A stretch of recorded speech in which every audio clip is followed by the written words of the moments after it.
Are your dealership's core values just words on the wall, or are they actually driving your success? Today, we're driving and diving directly into the make or break power of core values, how they can transform your dealership culture and, more importantly, your bottom line. I'm Travis Miller. And I'm Jimmy V. And this is the show that helps you build a better dealership.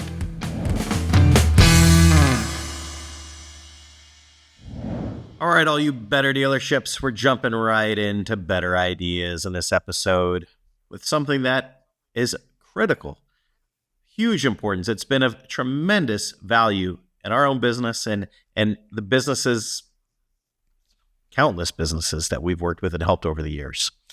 This big idea today, this better idea, is how core values can build strong teams and better bottom lines. Dude, this is so critical. We could do a whole podcast. The whole podcast could be about this in perpetuity. This is that important. And we have had a huge impact on many dealerships, businesses over the years, over the past, 25 years together. And before that, almost 10 years working with businesses and dealerships. This is by far the biggest impact we've had. We can get tons of leads. We can help and sell tons of cars. But the thing that I'm probably most proud of is the impact that we have had on dealership managers and owners as it relates to the core values and mission of their business. And that transformation of how we have revolutionized what I would call culture in the car business, which I think those three words were never put together together like that before we really started introducing our concepts to car dealerships back in the day. And, it really has transformed some dealerships dramatically. I mentioned this in an earlier episode. We used to use the Franklin Covey planner system, and we'd go down to the mall to the Franklin Covey store each year and buy the new refill pack for our planners. Jim and I would go together, and then you try and jam as much of that stuff into your planner as possible, so you didn't have to refill it that frequally. And yeah, we didn't have that giant one. We had sensible size. Yeah, sensible size, right? And so you had to be sort of judicious about what you kept in your planner and what you got rid of. And there was always a bunch of front matter that was the same every year that we had decided was just garbage, honestly. And so we'd get the planner and take the whole section of all the pages that were about mission, vision, values, core values, and roles, by the way, the other goal setting, take all that stuff, the whole section, and literally throw it right in the trash. I'm ashamed. I know. And because as a kid, we didn't know. Yeah, we were kids. And then because we wanted to get right to we're planning meat and potatoes. What are we doing Monday morning? That's right. What we're working on, right? Right, yeah. And everybody, it's very tempting in business to just be really focused just on the problem at hand and not step back and see the bigger picture. And, in an earlier episode, we mentioned a book, Start With Why. We also mentioned a book, The One Thing. Like, what one thing could you do that could make everything else easier or unnecessary? That's the question that the one thing focuses on. And it's this. Yeah, this is it. This is the one thing. If you could get the core values right in your organization, then everything else that you do will be easier. Marketing, easier. Recruitment, easier. Training, easier. Management, easier. Yeah. Accountability, easier. Exactly. Sales, easier. Growth, easier. Everything is easier. Exactly. But so few businesses, not just car dealerships, but so few businesses really take the time to do this, or worse, even worse than not doing it, maybe even more common than not doing it, is picking some nonsense, same as lame crap, putting it in a cheap dollar store frame and hanging it in the lobby and saying, these are our core values. This is our mission. Family, integrity, trust. Yeah, and I've seen this, even at big corporate businesses, I've seen this gobbledygook. And, that's where a lot of smaller businesses, entrepreneurial businesses, learn from, and they try to duplicate that, and it's just even worse there because it's inauthentic at the big corporate, but it's even more inauthentic at a small, medium-sized business, a local business like a dealership is. Mhm. You really have to create core values that are authentic to your business and to your identity and to really the people that have created the business, the entrepreneur who owns, runs, and has built that business. And really, it's kind of like an extension of self. Like, what are the core values?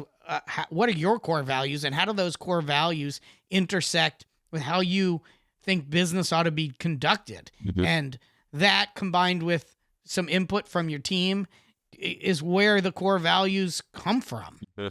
Yeah, so let's talk. We have a few sort of key concepts to work with here, and so let's get into them. The first one, as Jim's mentioning here, is to define authentic core values. It's a worthless exercise to come up with core values out of a textbook. This is why we're really reluctant to tell people what core values should be. Your core values should be your core values. They should be the thing that make, like, if someone was going to talk about doing business with you and they were going to say, like, what are the good parts, the good things, the good experience of doing business with you? What are things that they would highlight, right? And, you don't want to borrow generic values from a corporate manual. You want to identify what really matters to you and matters to your team and what people actually experience, or at least what you hope that they experience. And I can think of times, I'm sure you've experienced this too, where, the core values are in that dollar store frame hanging on the wall, and the employees look at it from time to time and kind of laugh because they realize that those values that are in the frame don't match their experience working at the business, right? So, like, for instance, I'll just use the easiest one to pick on. I always pick on integrity. And that's not because I don't think integrity is important. I think integrity is really important. But I think that my opinion is that it's table stakes. It's the cost of entry. You have to have integrity in business or you shouldn't be in business. So it doesn't even need to be mentioned as a value. Okay. But even worse than that. And if a business doesn't have integrity, it's not like they go, well, they just didn't have the right core values. Right. Yeah. No, that's a bad business. Yeah, we would have had integrity, but we forgot to put it on the sign. So that's why we didn't operate with integrity. But the even worse than that, though, is when integrity is on the sign, but then the people working there are like, these people don't have integrity. They don't treat me with integrity. They don't treat the customers with integrity. And so that just makes the whole thing a lie, right? Which is worse than no values, are values that are untrue. And so, like, that's why it's really important to kind of really pick through and go through the thinking exercise to determine what is it about your business that's really unique and really stands out and really special, that's real, that's actually authentic and represents who you are or who you're really striving to be as an organization. The second tip here is live and breathe the values. So they have to be real values. They have to be meaningful values. And then if they are real and meaningful, and will allow you to integrate them into the daily operations of the business. And when you do that, it changes everything. And you can integrate these into the daily operations, from hiring to recognition programs to staff rewards to training. Every aspect of the business you can integrate the values, and then you can reward your staff for doing the things that you want them to do, for living and breathing the values. And that reinforces the values and makes the values even more real. It's a self-perpetuating positive cycle. And, the problem when you create inauthentic or unrealistic or even just wasteful values, or values that are meaningless, people can't embrace them. Yeah. They can't perpetuate them on a daily basis. They're just so far from, who they are or what they care about or what goes on in the business that it just meaningless. It just cannot be integrated. Yeah, because it's just gobbledygook. That's a wonderful point, Jim. Like, and a great litmus test for whether or not your values. So let's just say that you have core values defined right now. Okay, a great litmus test for whether or not they're good values is this: at the end of this week, go around and find examples of people exemplifying, living those values. Can you find any? right? And if you can't, if it's like, gosh, I really can't think of an example, I can't find an example where someone has really exemplified any of these values, then you might not have the right values because they might not be Right. what's really going on in the organization. Or they might be too esoteric where you can't pinpoint examples of them, which means that you can't actually embody them, which means they aren't really valuable or meaningful to people. Mm-hmm. Or you don't do those things, right? And Mhm. so the values don't actually exist in your organization. Mm-hmm. And you could say, well, we want it to exist. Well, then you can have to really do a lot of change management to get that to happen. Or maybe it's just not the right value for your business, right? And so you have to, this is how you work through values and find authentic values that are usable and valuable to the organization. Mm. I'm using a lot of values. Okay. The word value there a lot of ways. Well, it's a valuable conversation, Jim. It is. So, all right, the third concept here is to communicate the values clearly and frequently. And so, you go get your dollar store sign, right? You print it out, in there. But you want to take it beyond that. So, the values should appear in the handbook, right? They should appear on your ongoing regular employee evaluations that should be happening monthly. Probably aren't, but should be happening monthly. They should be talked about in your daily or weekly staff meetings where you recognize, adherence and demonstration of values. They should be, we in one of our previous office had a cafe in the office, and it was probably about, Jim, it was probably 40 feet long, this cafe, and took this whole wall and had a beautiful mural designed up that represented our core values, and had a vinyl wrap company come in and do a vinyl application of that mural onto the 40-foot long wall in this cafe, so that where the company, gathered and met, what these values were always present, front and center. And yeah, it was the focus. Yeah, and by the way, I would also invite you, if really good values should be able to be shared with back of the house and front of the house, right? Meaning with your employees and with your customers. So this isn't stuff that you put in your break room that nobody sees. This is something that you put in the showroom where you can be proud of because you're actively bringing it to life. Yes, and there's alignment. Again, alignment. You want those values to mean something to the employees, but also mean something to the customers. If the customers hear your values and say, wow, that resonates with me, that's a good thing. And that's necessary, in my opinion. If the values resonate with the employees, which they should, then it should resonate with the customers. If your mission should resonate with your employees, and it should resonate with your customers. If your mission is to be the greatest car dealership on the planet, I don't think most employees really care if you're the greatest car dealership on the planet. And I also don't think many customers care whether you're the greatest car dealership on the planet. We need to bring these things down to a much more pedestrian level and allow it to be able to be embraced and accepted and desired by the core people that we influence, our core audiences. So, and then as a CEO of your organization, your main goal is to communicate and reinforce these values constantly and consistently. There is really no more important job for the CEO of the organization than to reinforce, explain, clarify, demonstrate, showcase the mission, the vision, and the core values of the organization. You can't throw away that section of the Covey planner. That section of the Covey planner, you could throw away the whole other section of the Covey planner if you are the CEO, because the only section that matters is this section.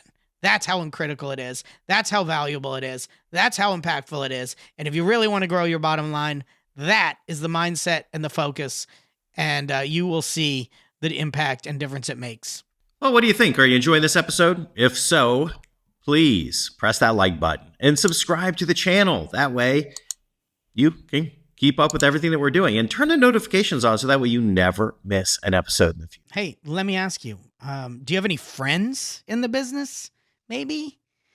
Do you want to be looked at as someone important, a thought leader in the industry, or at least somebody that has cool and interesting things to share? Well, you can be. just by sharing this video right here. They'd appreciate getting it, and we'd appreciate you sending it. So go for it. Send this today.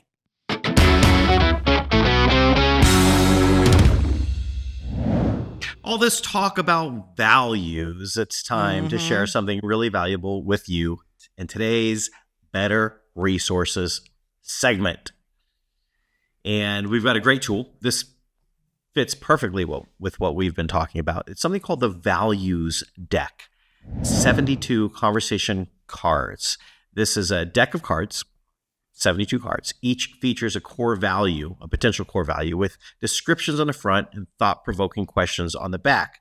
This is designed to facilitate discussions and reflections and workshopping. You can sit down with your team and go through these cards, and they can assist you and your team in identifying and aligning your personal and organizational values. A lot of people, when they sit down and start working on values, they look at a blank wall or a blank sheet of paper. They don't know where to begin. And that's where things like integrity come from, because that's the best they can come up with. Integrity Farms.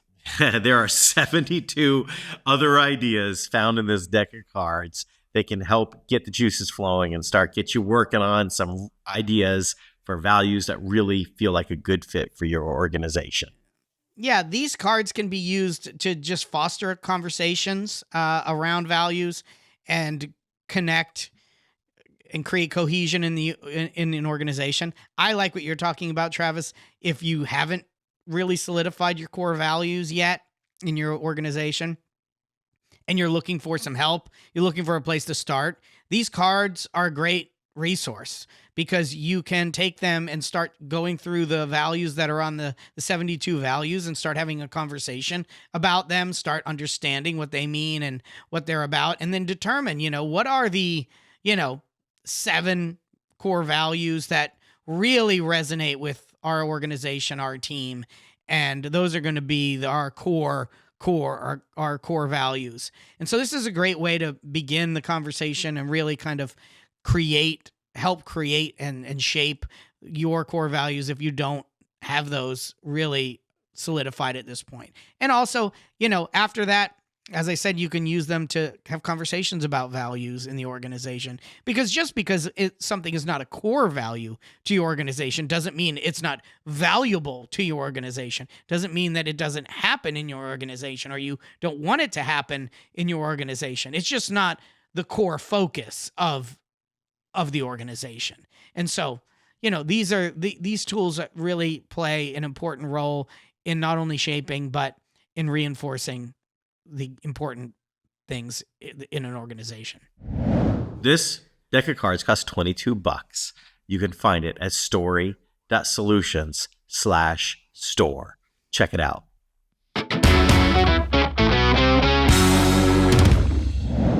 Hey T, it's that time again. Why read a book when you can read a better book, right? So this is the Better Book segment where we talk about what we consider to be the valuable and useful business books that we've read. And we want to share the important points about those books and why we think they're great. Today's book we're going to be talking about is Delivering Happiness, A Path to Profits, Passion, and Purpose by author Tony Hsieh. Tony Hsieh was the founder and creator and CEO of Zappos, which was acquired by Amazon. And then sadly, Tony passed away at a young age due to a head injury, I believe. Fire. So crazy. Fire, scenario. yes. Crazy. Terrible. Terrible. But left quite a legacy, especially as it relates to customer service. And this book is really about service and values and creating a happiness, a work environment, and a culture of delivering happiness. And this book is a great one. So let's take a deeper dive. There are some takeaways that we're going to cover in this book. The first one, not surprisingly, is core values shape everything. And Yes, if you want to build an organization where the focus is delivering happiness, which is ultimately a core value, you're going to need to really lean on the power of core values. And Tony Hsieh built Zappos into $1 billion business by sticking to values like embrace and drive change. For dealerships, defining and sticking to core values like unmatched transparency, for example, or persistence. Like we have a core value in our business that is persistence, not giving up before we've actually accomplished the goal, or giving up before we've done everything we can to help one of our clients achieve the goals that they want to achieve. And when you have core values and you stick to them, you do create trust with your customers and your employees. And that is critical. Earlier, Jim, you said something really important. You said that the CEO should, and that's who this program is really designed for. This show is designed for, fundamentally, the top executive officer or people involved in executive leadership at car dealerships. That's who we work with, who we serve. Jim, you said that the CEO could throw away the rest of the Franklin Planner and just keep that front section, right? That's where they should spend their time and energy. And I agree with you 100%. Now, that's metaphorical, in case you didn't catch, because you're probably not using a Franklin Planner, right? But to bring that idea to life as a CEO or someone involved in executive leadership at a car dealership, the way you, metaphorically speaking, keep that front part of the Franklin Planner is to read empowering and inspiring books by strong leaders in this space. And Tony Hsieh is one of the best. And this book is a foundational work in describing monumental workplace culture and the power that values have to, as he said, shape everything, right? Yeah. And so you've got to spend time. This is one of the most valuable things you can do. It's a $10,000 an hour job as an executive leader in an organization, is to spend time immersing yourself in ideas from great thinkers like this, like Tony Hsieh. The second key takeaway. And like us, T. Well, I was trying to be humble. But that's what we do. Yeah. We take this information from great leaders and we nuggetize it, synthesize it, and deliver it on a silver platter. So, if you don't have the time to read all of these books and think about all of these resources and ideas, you can just watch Better Dealership. Well, without question, watching, and I say this humbly and honestly, watching Better Dealerships episodes is $10,000 an hour work. Yes. I know that, and you know that, and many people out there know that because they've seen the transformative power that we bring to organizations. Okay? That's beyond debate at this point. You may, as a viewer who doesn't know us very well, you may be skeptical about that. You may or may not believe that, but I can tell you, and Jim can tell you. You maybe think we're just two kids hanging out in their mom's basement, who's never worked a day in a car dealership or done any business. You might think that, and you would, and if you did, you would be really, really wrong. But we're not. Right. We're not here to brag, but I am here. I might wish I was still young enough to, fit that description, but I am not. Don't you wish that you were young enough, Jim? I mean, we're getting advanced in our age. I guess our youthful appearance. Throws people off. Yeah. Anyway, but I like I said, I can confidently say, and Jim can confidently say, and many, many people can confidently back this up, that we can help transform your life and business. Absolutely. And we're sharing the ideas that have the transformative power here. And this is one way we can do it, by nuggetizing, sharing great resources like an amazing book. Okay. So back on track. The second takeaway from the book. Culture drives profit. A lot of people, especially the car business, have failed to realize this. They've disconnected this. They think, car business is not really known as like a huge culture-driven business. The place, great workplace culture, great workplace environment, wonderful work-life balance. These things don't really go hand in glove with the car business, unfortunately, because I think they should. And I think that we've proven that you can couple all of those things with enormous success at a car dealership, because you can attract the very best talent Zappos really focused on employee happiness. That was their big thing. And what they realized is that if their employees were happy, then their employees or their customers would be happy. And like, I don't mean just like satisfied happy. I mean like radically happy. People loved it. They was their favorite business. They loved doing business with Zappos. Dealerships and executives in dealerships can use this lesson to at least think about building a culture of care and collaboration, which can boost loyalty from employees, which directly boosts loyalty from customers. And I'm sure you would agree that customer loyalty leads directly to increased profit. Absolutely. Another thing, Travis, the third thing, let's say, is authenticity wins. Customers and employees can absolutely 100% sense when values are genuine. And Tony Hsieh's story proves that authenticity is a competitive advantage. This goes back to what we were talking about earlier with this cohesion between the values of set of values and mission and vision that actually resonate with both customers and employees.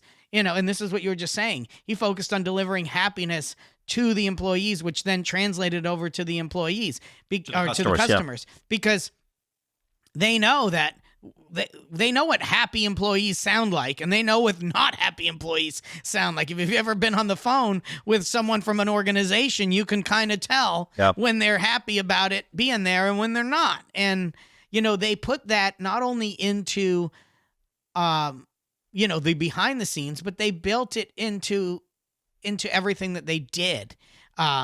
And, dealerships can do the same thing. They can build marketing campaigns around values. You can build incentive plans around values. You can build experiences for both employees and customers around values and really make those authentic values sing, and it will translate cross-platform, cross audience. Yeah, when you end up tying your authentic values and culture into your marketing, that's when your marketing starts to really, really work better. Everyone gets really tangled up with tactical execution of marketing, which of course is important. I mean, that's what we do. But the strategic execution of marketing by incorporating authentic values and culture into your marketing, that's what up levels the whole thing and has a multiplier effect on the results for marketing. Okay, number 4 is the customer experience is king. Zappos invested heavily in ensuring customer satisfaction regardless of short-term costs, which is interesting. For instance, they had a 365-day return policy on shoes, by the way. Shoes, that's what Zappos sold to begin with, was shoes. Right, the way Amazon sold books, Zappos sold shoes, and you could have your shoes for up to a year. And if you didn't love them, you could send them back, no questions asked, which is crazy. But the hurdle that they were trying to overcome in the beginning of this business was, how do you get people to buy shoes online, right? Because you can't try them on, you can't see them, you can't walk around in them. So they address those limitations, yeah, by a creative solution that was based in values. Yep, exactly. Okay, and that leads us to number 5. Jim, I'll let you take it. Purpose matters. People crave meaning in their work. Absolutely. Tying your roles to a larger purpose keeps teams engaged and motivated and tied together. It keeps them connected. If you create purpose, you make the work worthwhile, then your people will be happier. If you make the work worthwhile by connecting it to core values and a mission that resonates with people, both in customers and employees and customers, you're going to get an even greater degree, because the purpose and the meaning is going to connect with their soul. And when you can connect your business to something that's so meaningful and purposeful that it connects to someone's soul, that's why you get, brands that are, that people are in love with for life, and employees staying at your organization for careers spanning, decades, right? Mm-hmm. Yeah. All right. So, needless to say, all in this little book. Yeah. All in this little book. We like this book. It's a great book. The audio book is read by Tony, and which is a really enjoyable read. I recommend that. And I'd get the printed copy too, so you can highlight and copy and make notes. You're going to love the book. I highly recommend it. And ultimately, highly recommend that you bring values and purpose to the forefront of your organization, even as a car dealership. Hey, we'd love to know what you think about what we've been talking about today. Share your thoughts below. Let us know in the comments, what are your core values? We're excited to hear from you. And more importantly, let's continue this conversation. If you go to betterdealerships.com, that'll take you straight to our Facebook group called Better Dealerships. Join up. It's totally free. All the cool people are there. We can connect, network, share ideas, and just have a jolly good time. So check us out over there at the Better Dealerships Facebook group at betterdealerships.com. See you there.